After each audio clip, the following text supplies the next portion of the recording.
জানিয়েছে পাবনা 1 ও পাবনা 2 এর ইলেকশন হবে একই সাথে 12ই ফেব্রুয়ারি। যে এইবারের মতো ইলেকশনে 59 জন 69 জন রিটার্নিং অফিসার থাকবেন এবং প্রথমবারের মতো আঞ্চলিক নির্বাচন কর্মকর্তা, এটা হচ্ছে ঢাকা, চট্টগ্রাম, খুলনার জন্য রাখা হয়েছে। আর জেলা প্রশাসক রিটার্নিং অফিসার থাকবেন 64 জন এবং বিভাগীয় কমিশন থাকবেন আরো 2 জন। আর সহকারী রিটার্নিং অফিসার সব মিলে থাকবে 598 জন।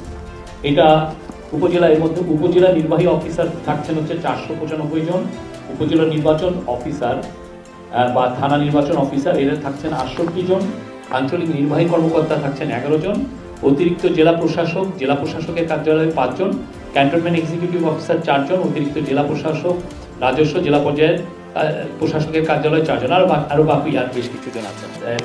মোট মনোনয়নপত্র দাখিলকারীর সংখ্যা ছিল 2568 জন। রাজনৈতিক দল, এর মধ্যে রাজনৈতিক দলকে রিপ্রেজেন্ট করছেন 2087 জন আর স্বতন্ত্র ছিলেন 481 জন। মনোনয়নপত্র বাতিলের সংখ্যা হচ্ছে 726 জন। বৈধভাবে মনোনীত প্রার্থীর সংখ্যা 1842 জন। অংশগ্রহণকারী রাজনৈতিক দলের সংখ্যা 51টি। মোট নির্বাচনী আসন 300টি।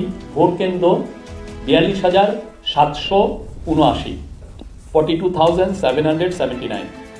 ভোট কক্ষ মানে ভোটিং বুথ থাকছে হলে 2,47,499, 247,499।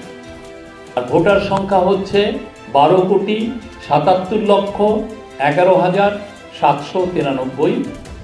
তার মধ্যে পুরুষ আছেন 6,48,25,361 জন হচ্ছেন পুরুষ, আর মহিলা সংখ্যা হচ্ছে 6,28,85,200। আর হিজড়া জনগোষ্ঠীর মধ্যে ভোটার হয়েছেন 1,232 জন।